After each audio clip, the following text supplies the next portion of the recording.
দেবভূমি উত্তরাখণ্ড ও তার প্রবেশদ্বার পূর্ণভূমি হরিদ্বার। হরিদ্বার হয়েই আপনাকে যেতে হবে কেদার, বদ্রী, যমুনাত্রী কিংবা গঙ্গোত্রী। প্রতি 12 বছর অন্তর এখানে হয় পূর্ণ কুম্ভ মেলা।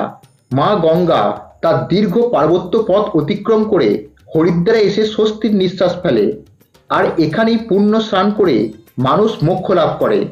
আজ এই ভিডিওর মাধ্যমে আমি আপনাদের দুদিনে কীভাবে হরিদ্বার ট্যুর কমপ্লিট করতে পারবেন তার সমস্ত তথ্য শেয়ার করব, যাতে আগামী দিনে যারা হরিদ্বার ভ্রমণ করতে চান তাদের কোনো অসুবিধা না হয়। তার জন্য ভিডিওটি স্কিপ না করে পুরোটা দেখার অনুরোধ রইল।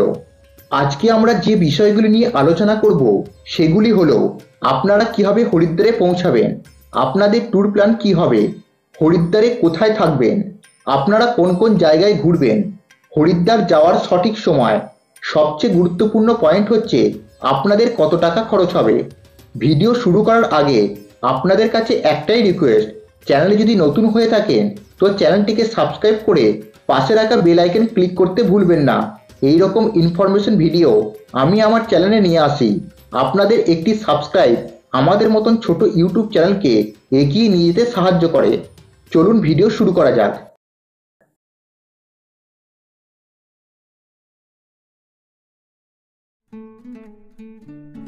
প্রথমে বলবো আপনারা হরিদ্বারে কিভাবে পৌঁছাবেন। হাওড়া থেকে মূলত দুটি ট্রেন সরাসরি হরিদ্বার যায়, কুম্ভ এক্সপ্রেস এবং দুন এক্সপ্রেস। কুম্ভ এক্সপ্রেস সপ্তাহে 5 দিন এবং বাকি 2 দিন উপাসনা এক্সপ্রেস।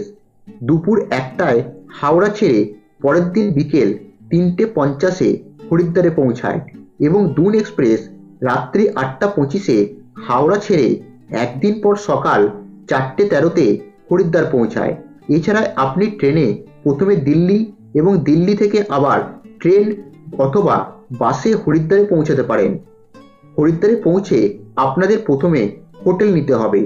আপনারা স্টেশনের কাছে এবং হরকি-পৌড়ি ঘাটের কাছে হোটেল নিতে পারেন, তবে আমি বলবো আপনারা বিষ্ণু ঘাটের কাছে হোটেল নিন, কারণ হোটেল থেকে হরকি-পৌড়ি ঘাট অনেক কাছে। হরিদ্বার ঘোরার জন্য 2 দিনই যথেষ্ট।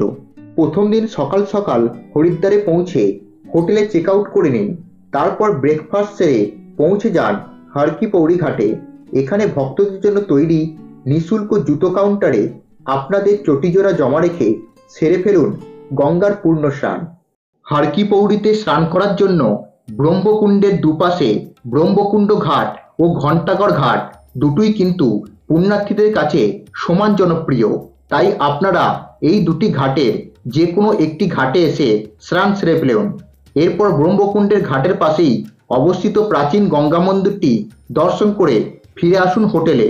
দুপুরের খাবার খেয়ে বেরিয়ে পড়ুন হরিদ্বারের লোকাল সাইট সিন ভ্রমণের জন্য। হোটেল থেকে বেরিয়ে চলে আসুন প্রথম দিনের দ্বিতীয় ও তৃতীয় দর্শনীয় স্থান মনসা দেবী ও চণ্ডী দেবী মন্দিরের উদ্দেশ্যে। মনসা মন্দিরে পৌঁছানোর জন্য আপনারা আপার রোডের ওপরেই সিঁড়িপথের প্রবেশদ্বার ও রোপওয়ে কাউন্টারের প্রবেশদ্বার দেখতে পাবেন। এরপর আপনারা নিজেদের সুবিধা অনুযায়ী পায়ে হেঁটে ও রোপওয়ে চেপে পৌঁছাতে পারেন মনসা দেবীর মন্দিরে। এখানে পুজোও দিতে পারেন, এর সঙ্গে দেখে নিতে পারেন শিব ও বৈষ্ণোদেবীর মন্দির। এরপর এখান থেকে চলে আসুন পরবর্তী দর্শনীয় স্থান চণ্ডী দেবীর মন্দিরে। এখানেও মন্দিরে পৌঁছানোর জন্য সিঁড়িপথ ও রোপওয়ের ব্যবস্থা রয়েছে। আপার রোড থেকে মনসা দেবীর মন্দিরে রোপওয়ের যাওয়া ও আসার টিকিট 129 টাকা এবং চণ্ডী দেবীর জন্য টিকিট 220 টাকা। মনসা মন্দির ও চণ্ডী দেবীর মন্দিরের মধ্যবর্তী দূরত্ব 4 কিলোমিটার। এই দুটি মন্দির দেখতে দেখতে বিকাল হয়ে যাবে। তারপর আপনারা চলে আসুন হরকি-পৌড়ি ঘাটে। এখানেই ব্রহ্মকুণ্ডের পাশে ব্রহ্মকুণ্ড ঘাটে প্রতিদিন সন্ধ্যা 6টা থেকে গঙ্গা আরতি অনুষ্ঠিত হয়, যা হরিদ্বার ভ্রমণের সবচাইতে বড় আকর্ষণ। এই গঙ্গা আরতি দেখার জন্য ভক্তদের আগমন দুপুর থেকেই শুরু হয়ে যায়, তাই চেষ্টা করবেন 4টের মধ্যে চলে আসার, নাইলে সন্ধ্যা আরতি ভালোভাবে দেখতে পাবেন না। আরতি দেখে হোটেলে ফেরার সময় আপনারা দেখে নিতে পারেন হরিদ্বারের জনপ্রিয় মার্কেট মতিবাজার, যা পুজো সামগ্রিকের জন্য বিখ্যাত। তাছাড়া এখানে পাওয়া যায় সব রকমারি খাবার, তাই আপনারা চাইলে এখান থেকেই রাতের খাবার খেয়ে নিতে পারেন।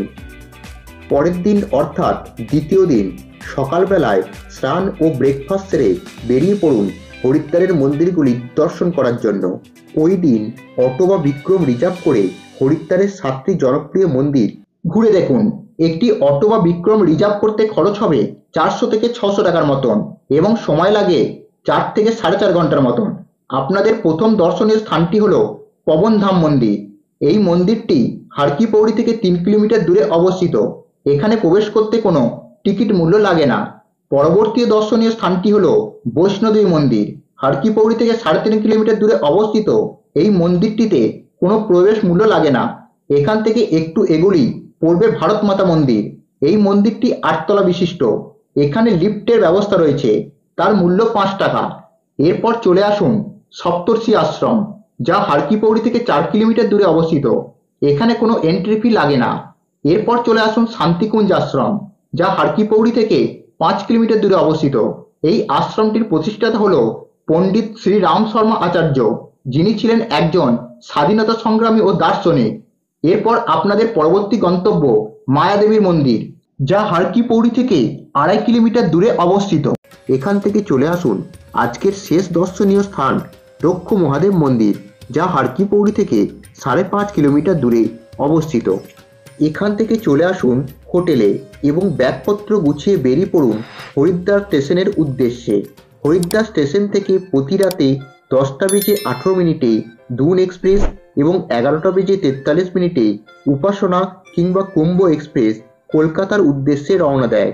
তবে আপনাদের হাতে যদি একদিন সময় থাকে তাহলে সেই রাতটা থেকে পরের দিন সকাল সকাল রওনা দিতে পারেন ঋষিকেশের উদ্দেশ্যে। আজকের ভিডিওটা অনেকটা লম্বা হয়ে যাবে, তাই ঋষিকেশ ট্যুর প্ল্যানটি পরের ভিডিওতে শেয়ার করব। সবশেষে বলবো আপনাদের কত টাকা খরচ হতে পারে। খরচের হিসাব স্ক্রিনে দিয়ে দিলাম।